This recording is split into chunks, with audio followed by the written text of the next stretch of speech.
A partir de este momento, todas las voces se unen en una sola señal. RCR presenta Conexión 750 con María Alejandra Trujillo.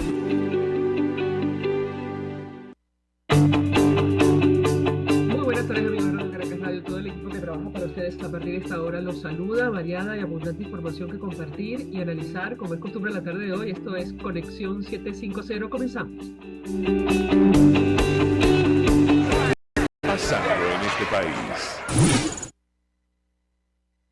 Y saludamos a nuestro invitado a esta hora, el diputado Juan Pablo Guanipa, dirigente nacional de Primero Justicia, quien además es precandidato a las primarias de la plataforma unitaria. Gracias por atendernos. Muy buenas tardes.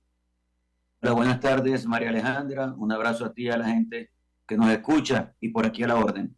Pues mucho interés de conocer su opinión, análisis acerca del tema que nos ocupa. Se instala finalmente la Comisión Nacional de Primaria. ¿Qué expectativa tiene usted en lo personal en torno a estos rectores y suplentes y sobre todo la celebración del proceso de cara a unas elecciones presidenciales en nuestro país? ¿Lo escuchamos?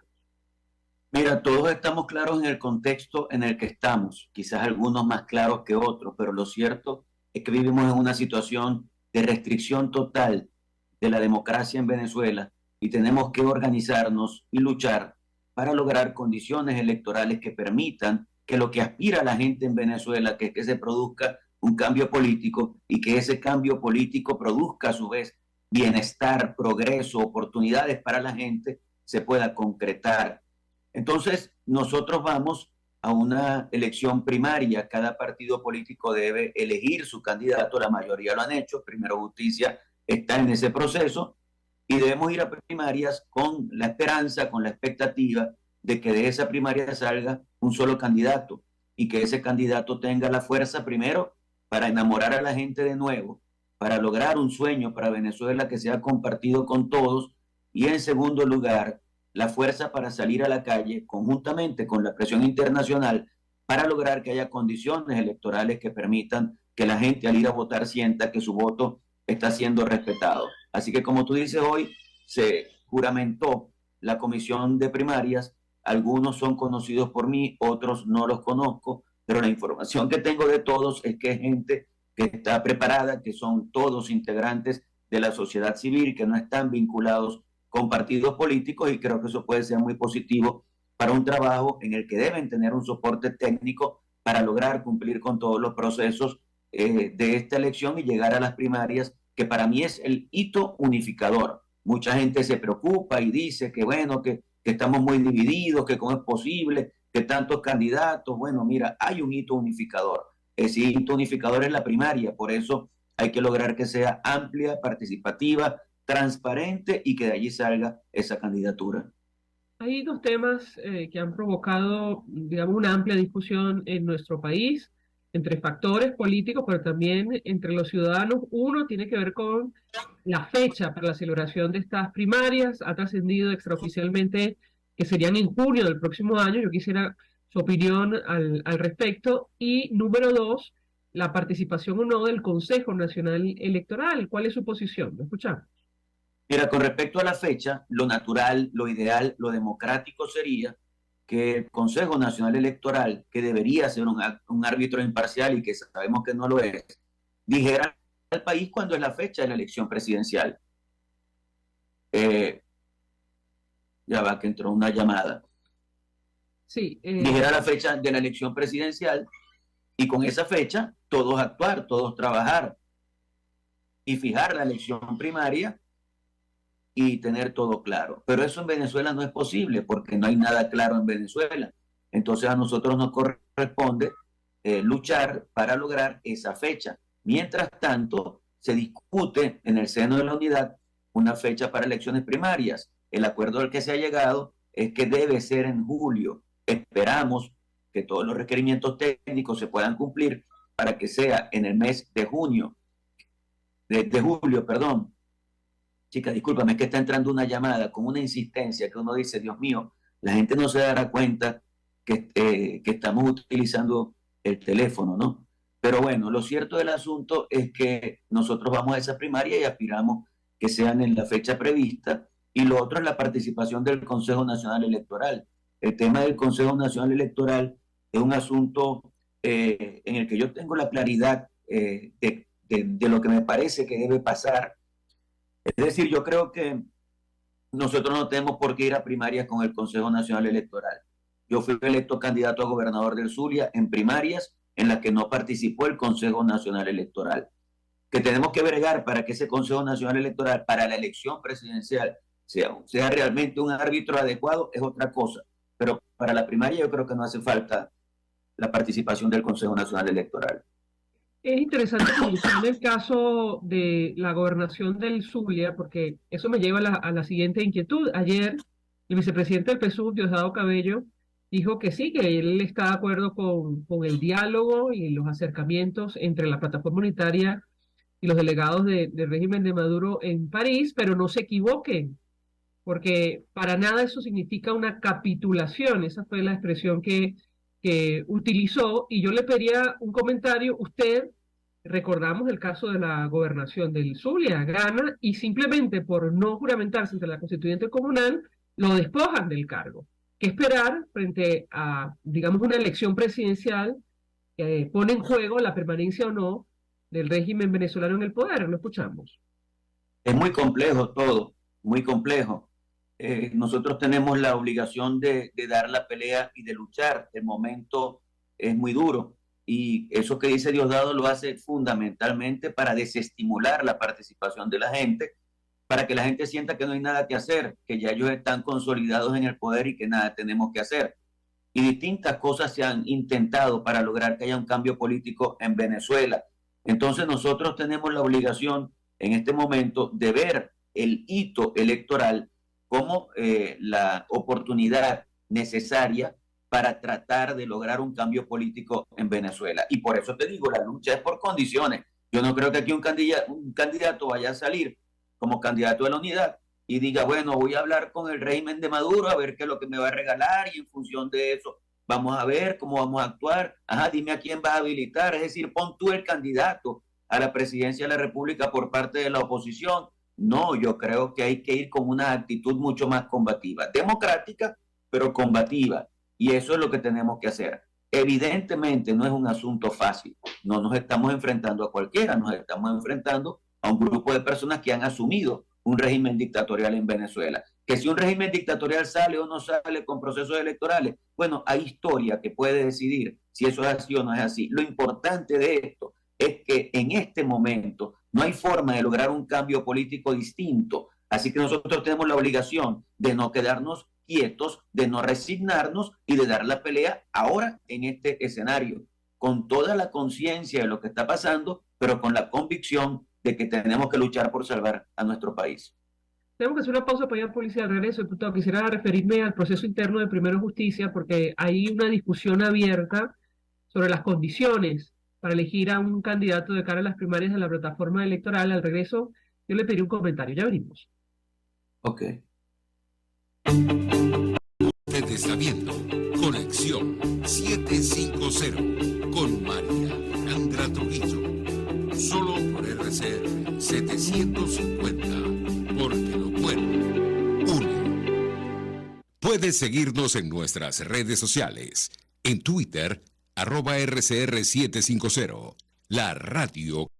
Mensaje del ingeniero José Peraza, tesorero del FONPRES CIB. Estimado colega ingeniero, arquitecto y profesional afín, el Colegio de Ingenieros de Venezuela y el Fondo de Previsión Social, preocupado por la salud de tu familia, ha diseñado un sistema de salud integral que coloca a tu disposición y que contiene asistencia primaria de salud, ambulancia, hospitalización, cirugía, oftalmología, dermatología, fisioterapia, psicología, odontología, farmacia y funerario. Para mayor información, visítanos a nuestros portales cib.net.be, fonprescib.net.be, Colegio de Ingenieros de Venezuela, construyendo el futuro. Amigos, nace un nuevo concepto de farmacia en Venezuela. Farmacia CVS y más. Todo lo demás. En Farmacia CVS, en español CVS, lo consigues todo en un solo lugar. Salud, belleza, hogar y comida. Un nuevo concepto en todo para un nuevo concepto de vida. Farmacia CVS y más está en el CCCT nivel C1, frente a Beco y al lado del Banco Mercantil. En Instagram, FarmaCVS, Farmacia CVS y más. Todo lo demás. Un espacio que analiza y debate la coyuntura política, económica y social de nuestro país. Acompañe cada mañana a la periodista María Alejandra Trujillo en Palabras más, palabras más, palabras menos. Palabras más, palabras menos. Informes, entrevistas, análisis y discusiones sobre los temas de actualidad. Es lo que más te puedo dar, es lo de siempre. Palabras más, palabras menos. De lunes a viernes, de 7 a 8 de la mañana, por RCN 750 AM. Palabras más, palabras más, palabras menos. El poder de la comunicación en tus manos. Conexión 750 con María Alejandra Trujillo. Solo por RCR 750. La radio que se ve.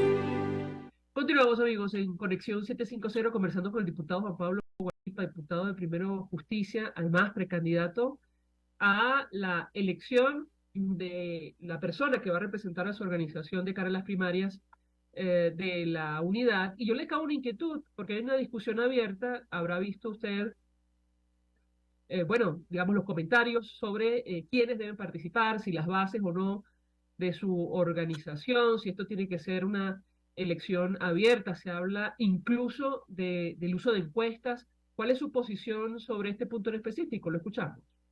Bueno, fíjate que tú has dicho todas las propuestas con respecto a ese proceso de selección del candidato. Algunos consideran que la selección del precandidato de Primero Justicia debe ser por encuestas, otros consideran que debe ser por una elección abierta con la participación de todos los inscritos en el registro electoral. Otros consideran que debe ser con la militancia del partido. Ahora, ¿qué dicen los estatutos de Primero Justicia?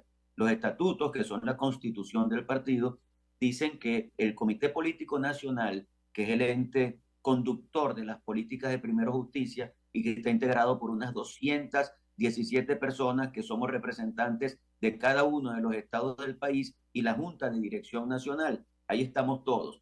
Los estatutos dicen que el Comité Político Nacional propone una candidatura y el Congreso Nacional del partido, que está integrado por todos los militantes de Primero Justicia, el Congreso Nacional avala esa candidatura. Eso es lo que dicen los estatutos. Ahora, en la Junta de Dirección Nacional hay una discusión de un reglamento para darle consistencia o concreción práctica a ese planteamiento estatutario. Yo lo que no pienso es que eso pueda modificarse. Es decir, en función de lo que dicen los estatutos, tú puedes generar algunas normas, podríamos decir, subestatutarias para fortalecer la designación o la elección del candidato presidencial. Así que esa es la realidad. ¿Y cuál es su posición al respecto? Leí que usted es de lo que piensa que debe ser una elección abierta, ¿o nos equivocamos? No, ese es el planteamiento que hace Carlos Ocariz. En Primero Justicia hay 3 dirigentes de Primero Justicia que estamos, yo diría, solidariamente compitiendo para ser el precandidato de Primero Justicia, que somos Enrique Capriles, Carlos Ocariz y mi persona. En este caso, Carlos es el que ha planteado la posibilidad de que sea electo por una elección abierta con la participación de todo el registro electoral. Mi opinión es que debemos respetar los estatutos. Tan sencillo como eso. Hay unos estatutos, vamos a cumplir los estatutos. Los estatutos son las reglas predeterminadas para venir al juego del proceso electoral. Si hay una regla predeterminada, vamos a cumplir con esas reglas. Esa es mi opinión. ¿Y cree usted que este proceso se va a celebrar este año o se va a posponer para el 2023? ¿Qué puede compartir con nosotros? Mira, este año va a ser un poquito complicado, ¿no? Se están haciendo esfuerzos primero por aprobar el reglamento y luego de aprobado el reglamento tendremos entonces lo que tiene que ver con la elección. Yo calculo que a principios del próximo año, vamos a decir el primer trimestre, deberíamos tener el precandidato designado. Hay un tema que no quiero dejar por fuera, diputado, y que es como medular, y tiene que ver, usted ya mencionaba las condiciones de cara a una elección presidencial en nuestro país, que está unido de alguna forma a estos acercamientos con el régimen de Maduro, el encuentro en París, posible reinicio de las negociaciones en México. ¿Cuál es su expectativa en lo personal en torno a estas iniciativas, tomando en consideración que a la luz de las declaraciones, al menos el régimen de Maduro no tiene la más mínima intención de transigir, de facilitar una transición a la democracia en nuestro país? ¿Lo escuchamos? Mira, yo no conozco una dictadura que esté dispuesta, ¿no?, a entregar el poder de manera, yo diría, pacífica. Yo creo que nosotros vivimos en Venezuela en dictadura y lamento profundamente eso porque nosotros teníamos bastante arraigada una cultura democrática que se inició desde 1958, yo diría que antes, porque la cultura democrática del pueblo venezolano estaba allí. Lo que pasa es que no podíamos concretar en la práctica la democracia y eso se logró definitivamente en enero del 58 y fueron 40 años en los que la democracia se desarrolló con aspectos positivos, con aspectos negativos, pero con un buen balance. Ahora estamos en una situación de dictadura en Venezuela y ante eso tenemos que abrazarnos a los valores democráticos para lograr el cambio político en el país. Entonces, México es una oportunidad de una negociación. Yo siempre he dicho que soy escéptico con México, pero no quiere decir que no aspire, que no desee, que no tenga el optimismo de que pueda salir de allí algo. Ahora, es muy fácil la actitud de Maduro, ¿no? Yo violo los derechos humanos, yo asesino a la gente en la calle, yo conculco los derechos políticos, me sancionan y me ponen un precio en la comunidad internacional para mi captura, y yo quiero que todo lo que yo hice se quede así como está y que me devuelvan lo que me han restringido en función de lo que yo he hecho. Eso no tiene sentido. O sea, si Maduro quiere que le levanten esa solicitud de búsqueda con una recompensa y todo, y quiere además acceder a bienes que son de Venezuela, que están alrededor del mundo, bueno, son otras legislaciones, otros países, otros gobiernos que han hecho uso de eso. Entonces, ¿qué tiene que hacer Nicolás Maduro? Bueno, hermano, tú no puedes pensar que vas a salir de esa situación gratuitamente. Tú tienes que dar condiciones electorales, lo mínimo que puedes dar es condiciones electorales. Es que yo te lo he dicho en otra oportunidad, Maduro es cobarde. Es una persona cobarde. ¿Por qué es cobarde? Bueno, porque él va a un juego de fútbol, pero entonces todo su equipo está con el uniforme de su equipo. Pero es que el árbitro también está con el uniforme de su equipo. Pero es que los jugadores que los ponen, él quiere que también estén con el uniforme de ese equipo. Por el tema de las inhabilitaciones. Inhabilito a este, inhabilito a este, inhabilito a este, hasta que el que yo quiera sea el que quede. Entonces, si quieres jugar así es porque eres un cobarde, porque no te quieres medir en igualdad de condiciones, y eso es lo que le pasa a Maduro. Bueno, por eso estamos en esta situación, que hacer frente a este posicionamiento del régimen de Nicolás Maduro en el marco de estas negociaciones y sobre todo una propuesta que ha colocado sobre la mesa el presidente de Colombia, Gustavo Petro, de un supuesto decreto de amnistía total. Diputado, lo escuchamos. Sí, yo creo que hay delitos de lesa humanidad que se han cometido en el país que tienen que ser perseguidos. Lo que tú no puedes es perseguir a otro porque piensen distinto, caerías en el mismo error que estás criticando. Entonces yo creo que sí tenemos que establecer un ambiente en el que podamos desarrollar una democracia plural en Venezuela y que los dirigentes del chavismo que no han cometido delitos de lesa humanidad puedan participar en su partido político y puedan echar hacia adelante y que tengamos una democracia pluralista desde la perspectiva ideológica y política. Yo creo que eso está bien.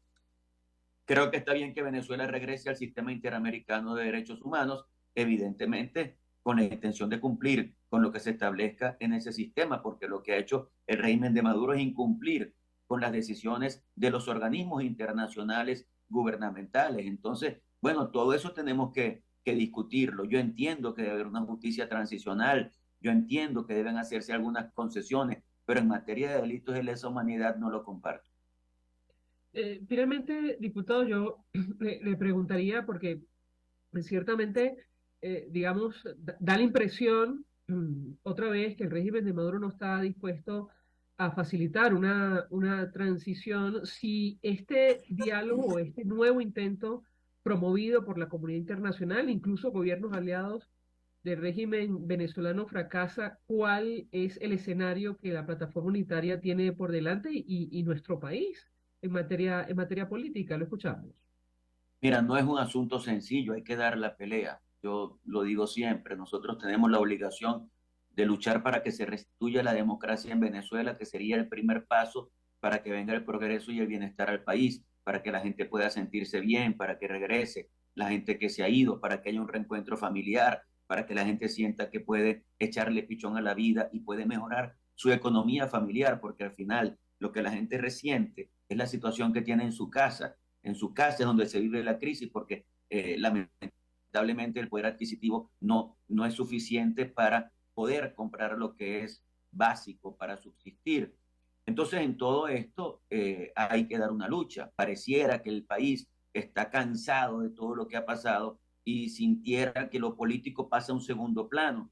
A nosotros nos corresponde reivindicar la lucha política y asumir con la gente la necesidad de lograr que este cambio se pueda producir. Cuando yo salgo a las comunidades en el Zulia y en toda Venezuela y le digo a la gente, mira, si tú quieres futuro, hay que sacar a Maduro, que hasta salió como rima sin buscarlo, y que lo he convertido en un eslogan en la calle cuando me reúno con la gente. Cuando tú le dices eso a la gente se le ilumina la vista, la gente siente un repudio total por la presencia de Maduro en Miraflores, y nosotros tenemos que seguir dando la pelea. Que no es fácil, que ellos van a hacer todo lo posible para impedir que haya un proceso electoral limpio en Venezuela, eso es evidente, pero también es cierto que ellos están buscando una legitimidad que no tienen y algo tienen que conceder para que esa supuesta legitimidad la puedan disfrutar. Así que yo creo que todo se va a reducir a un proceso electoral presidencial en el que el pueblo pueda votar y al votar pueda elegir.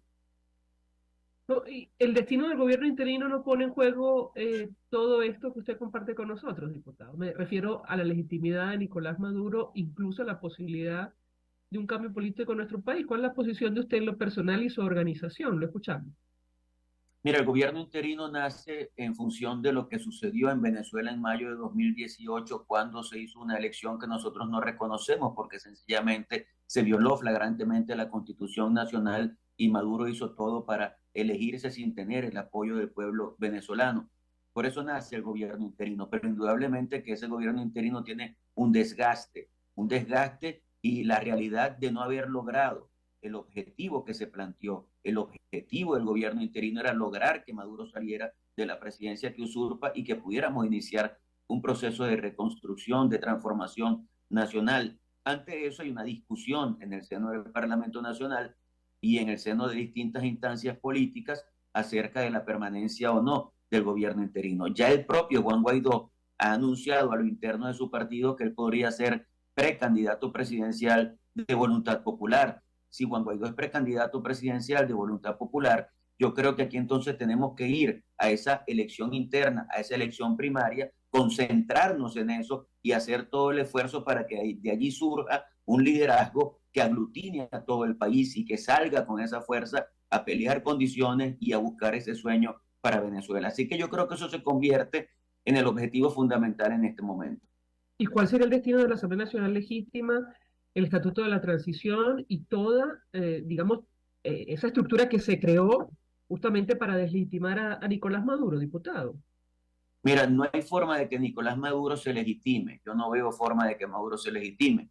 Y todo lo que se ha hecho en función de la institucionalidad de la Asamblea Nacional debe resguardarse, en función también de lograr que los activos tengan un buen resguardo. Es decir, si tú tienes que dejar una base institucional para que las cosas en cuanto a los activos, a los juicios que se llevan adelante alrededor del mundo, a la preservación del oro en Inglaterra, todo el Citgo, etcétera, etcétera, tú debes tener un entramado institucional y yo creo que ese entramado sigue siendo la Asamblea Nacional. Yo he venido ejerciendo la vicepresidencia de la Asamblea, pero si yo tengo una aspiración que no es una aspiración presidencial, es una aspiración de sacar a Nicolás Maduro, esa es mi aspiración. Y si soy yo la persona para eso, lo haré con mucho gusto. Y si no soy, apoyaré al que sea, independientemente del partido político en que milite o de la independencia que pueda tener.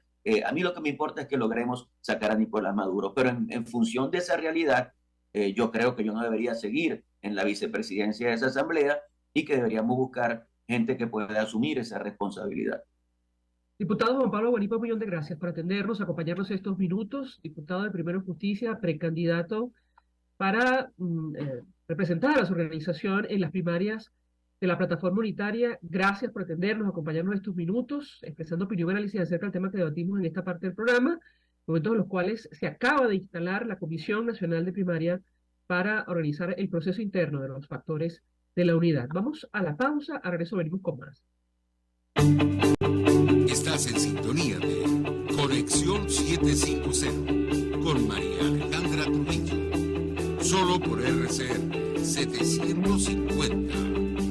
Porque lo bueno une. Sintonícenos a través de Periscope, @RCR750. La radio que se ve. Mensaje del ingeniero José Peraza, tesorero del FONPRES CIB. Estimado colega ingeniero, arquitecto y profesional afín, el Colegio Ingeniero de Venezuela y el Fondo de Previsión Social, preocupado por la salud de tu familia, ha diseñado un sistema de salud integral que coloca a tu disposición y que contiene asistencia primaria de salud, ambulancia, hospitalización, cirugía, oftalmología, dermatología, fisioterapia, psicología, odontología, farmacia y funerario. Para mayor información, visítanos a nuestros portales cib.net.be, fonprescib.net.be, Colegio de Ingenieros de Venezuela, construyendo el futuro. En Global Therapy seguimos comprometidos con tu rehabilitación física, te ayudamos a recuperarte de tu posoperatorio y en el alivio del dolor. Búscanos en el Centro Comercial Multiplaza Paraíso Nivel Empresarial 2 a través de Twitter e Instagram o llámanos al 0412-256-1104. Y no olvides lavarte las manos con agua y jabón y cumplir con el distanciamiento social. Global Therapy y despídete del dolor. La Academia de Ciencias Físicas, Matemáticas y Naturales presenta El progreso tiene su ciencia. Hoy presentamos William H. Phelps y sus aves. Las pintaba con polvo de arsénico y alumbre, las rellenaba de algodón y cuidadosamente suturaba su abdomen.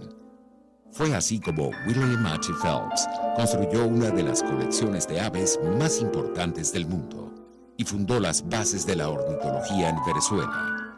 William H. Phelps nace en Nueva York en 1875. En 1896 visita el oriente del país por primera vez como estudiante de la Universidad de Harvard en busca de evidencias sobre el origen evolutivo de las aves de la vecina isla de Trinidad.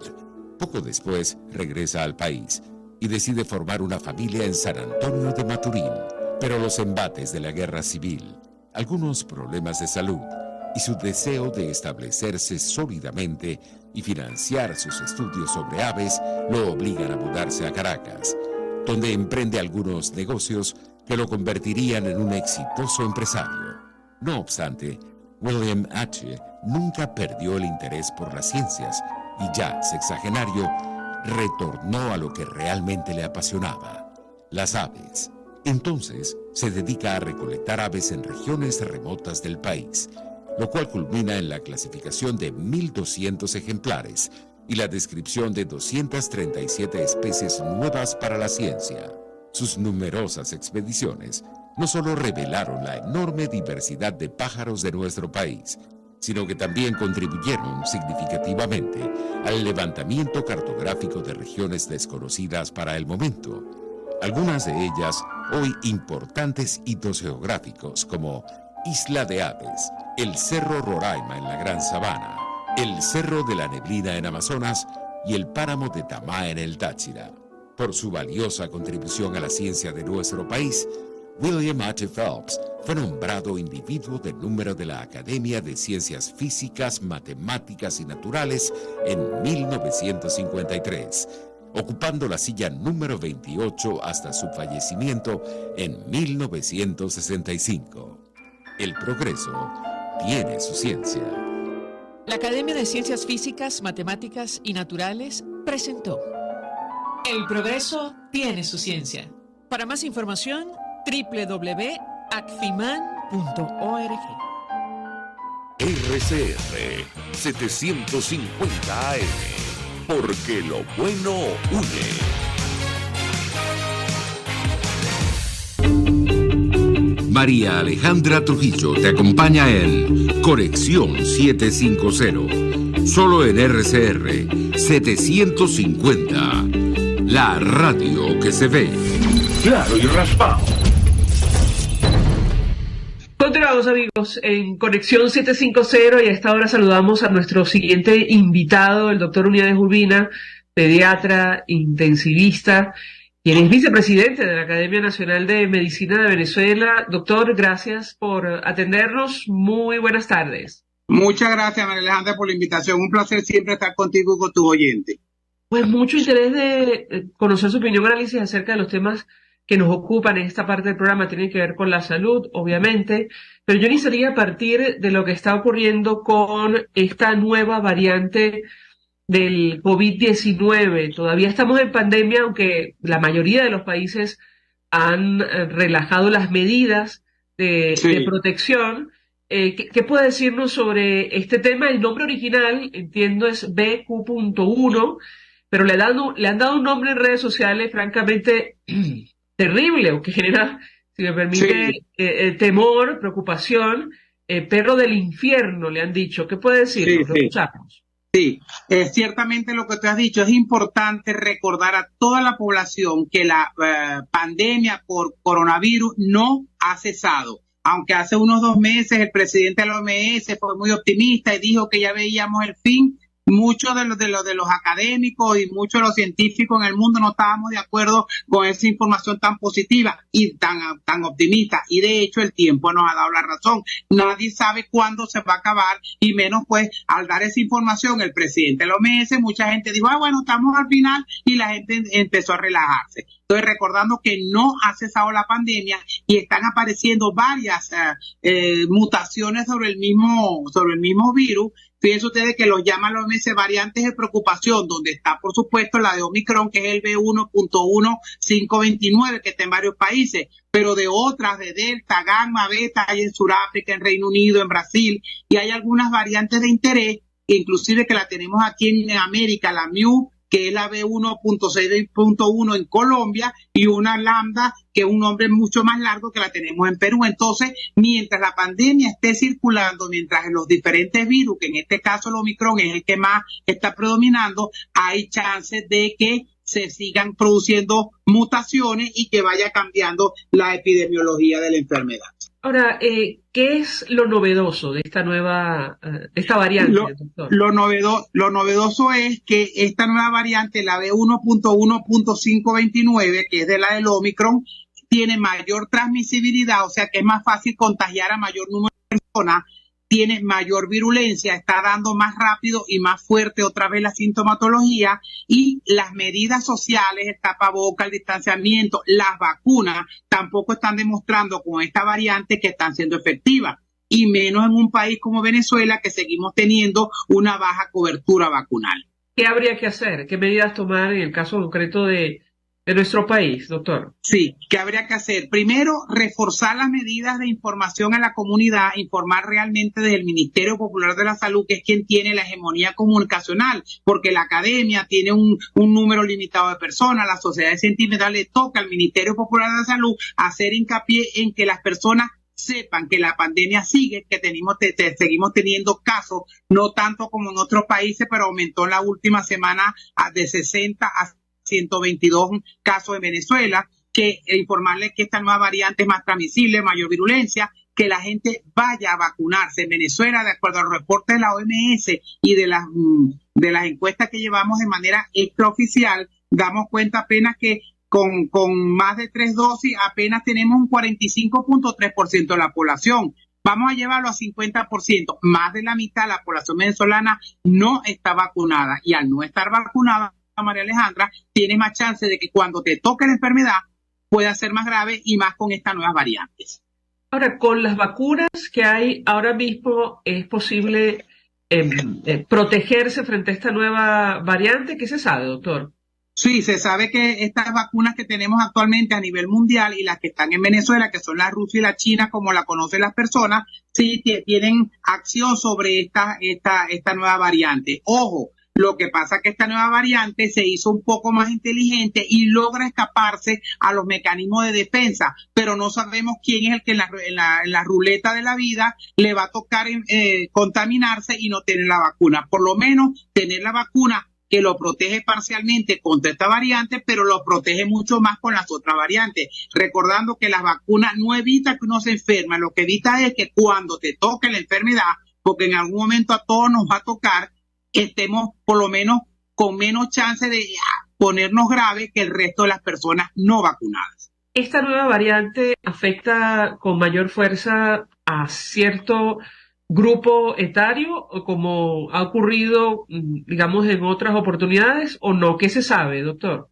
Hasta la fecha no tiene discriminación, cualquier edad es susceptible. Lo que pasa es que afortunadamente los niños son los que más protegen la comunidad, la familia, entonces se ha visto menos en niños. Pero debido a que es mayor transmisible y con mayor virulencia, cualquier grupo etario está expuesto. Lógico, los extremos de la vida, los niños pequeños menores de 2 años, los mayores, los adultos mayores de 65, 70 años, o las personas con comorbilidades. ¿Qué significa eso? Que tengan diabetes, hipertensión, problemas cardíacos, pues son más susceptibles de que la enfermedad se manifieste en ellos mucho más grave que en el resto de la población. ¿Es posible que vuelva, por ejemplo, una medida como el uso obligatorio del tapaboca, o todavía es muy pronto para hablar de esos temas, doctor? Yo creo que es pronto, pero de seguir de la tendencia que se está viendo a nivel mundial, probablemente vayamos a retomar algunas de las medidas que se puso en boga hace 2 años cuando comenzó la pandemia, porque demostraron que evidentemente eran efectivas. Ojo, ya se sabe que esta, como es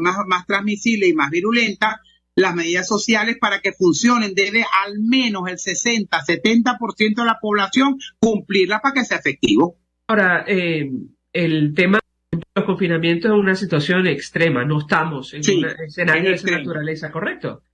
Totalmente, y muy desagradables para la gente, pero cuando la salud se impone, pues si las imponen en algunos casos, como pasó el año pasado, que retomó la virulencia y la transmisibilidad en Wuhan. ¿Se acuerdan que en Wuhan tuvieron como 15-20 días totalmente confinados? Todo va a depender de la evolución de la pandemia, de las normas que marque la Organización Mundial de la Salud y de la norma que marque cada país, dependiendo de la situación epidemiológica que presente. Tenemos que hacer una pausa para ir a publicidad. Al regreso, doctor Unidades Urbina, quisiera referirme al tema de la fiebre tifoidea, los casos que entendemos se han detectado en nuestro país y que también han generado preocupación, sobre todo en redes sociales. Al regreso de la pausa, le doy la palabra para contestar. Ya venimos. Muy bien. Escuchamos Conexión 750. Solo por RCR 750, la radio que se ve. Puedes seguirnos en nuestras redes sociales. En Twitter, @RCR750, la radio que se ve. Mensaje del ingeniero José Peraza, tesorero del FONPRES CIB. Estimado colega ingeniero, arquitecto y profesional afín, el Colegio de Ingenieros de Venezuela y el Fondo de Previsión Social, preocupado por la salud de tu familia, ha diseñado un sistema de salud integral que coloca a tu disposición y que contiene asistencia primaria de salud, ambulancia, hospitalización, cirugía, oftalmología, dermatología, fisioterapia, psicología, odontología, farmacia y funerario. Para mayor información, visítanos a nuestros portales cib.net.be, fonprescib.net.be, Colegio de Ingenieros de Venezuela, construyendo futuro. El que sabe de sabor sabe de saber que Del Corso es la clásica pastelería italiana de Caracas. Qué ricos sus dulces típicos tradicionales, como los auténticos cannoli, la sfogliatella o la cola de langosta, no tienen comparación.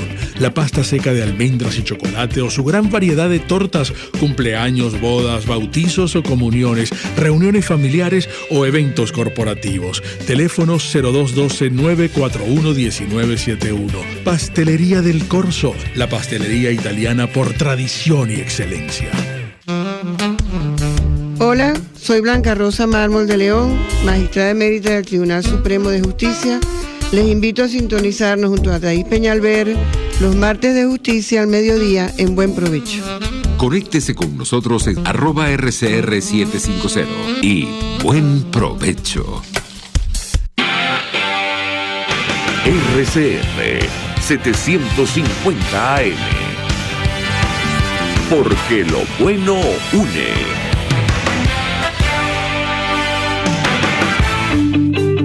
El poder de la comunicación en tus manos. Conexión 750 con María Alejandra Trujillo.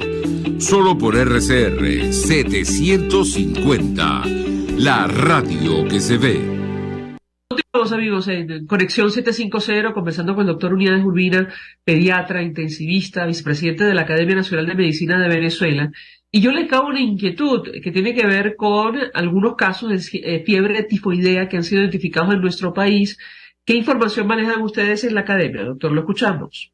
Sí, sobre la información que estamos dando desde finales de octubre sobre los posibles casos o casos sospechosos de fiebre tifoidea, ciertamente, de acuerdo, cuando uno conversa con los epidemiólogos y los microbiólogos e infectólogos de los diferentes centros privados, hay algunas sospechas, inclusive de acuerdo a ellos, algunos casos confirmados de fiebre tifoidea. Lo que pasa, María Alejandra, es que hay un silencio desde el punto de vista informativo del Ministerio Popular de la Salud.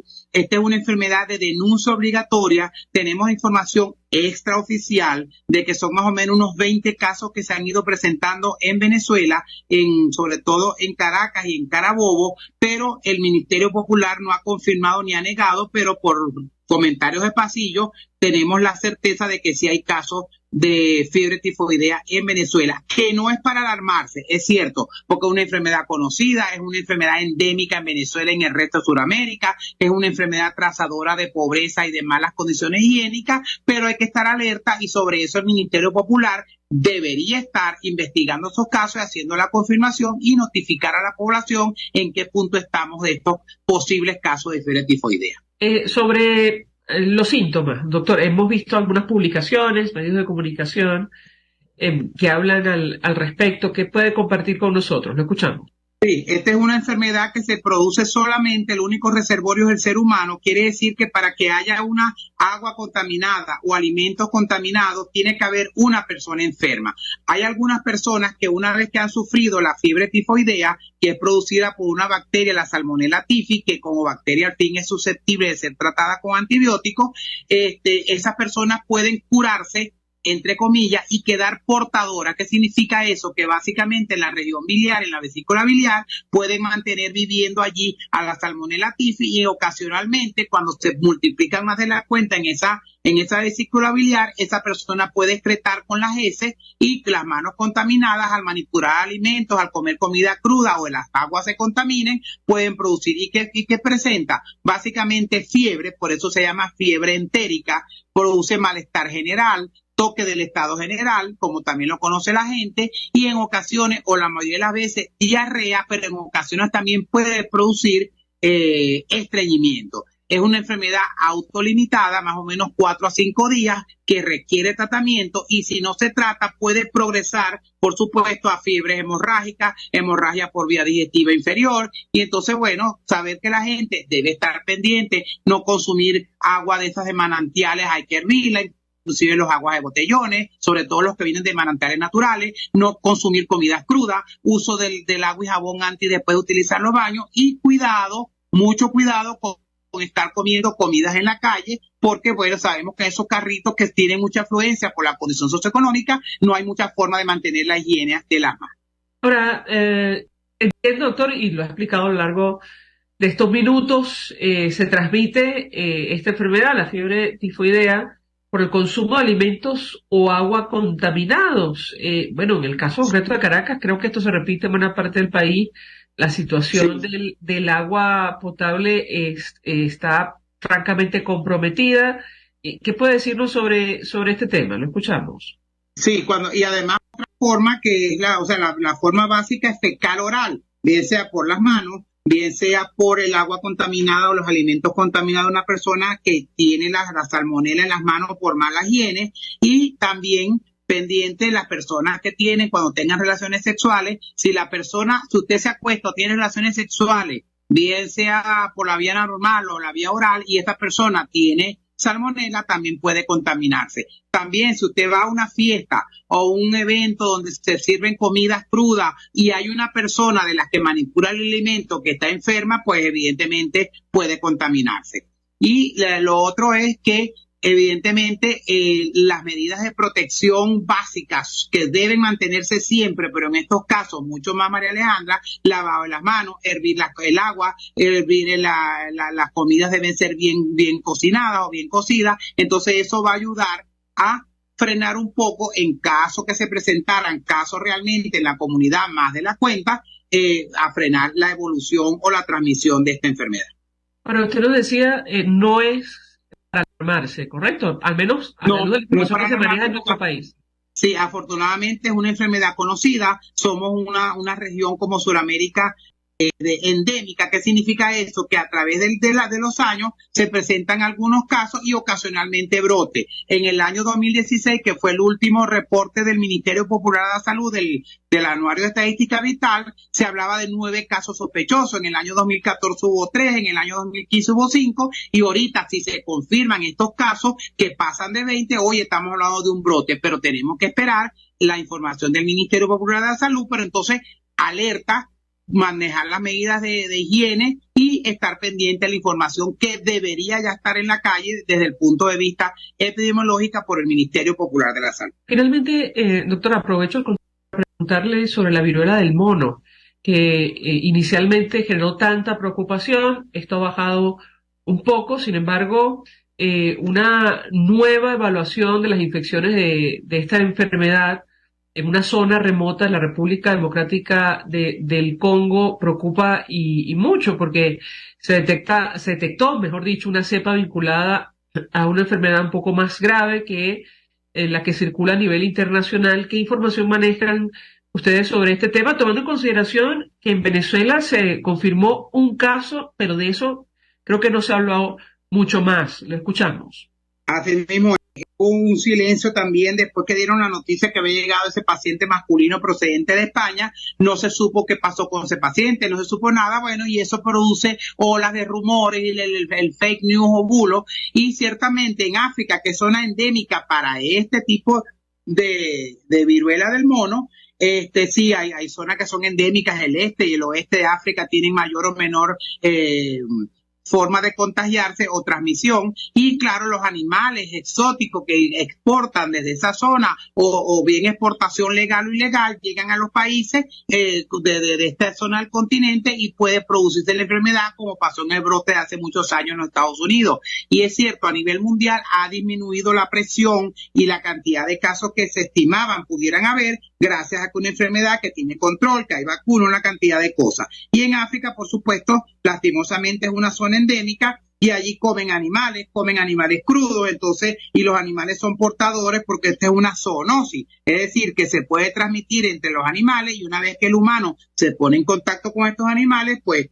ni modo, se infecta y hace el salto de la especie animal a la especie humana. Doctor Unidades Urbina, 1 millón de gracias por atendernos, acompañarnos estos minutos.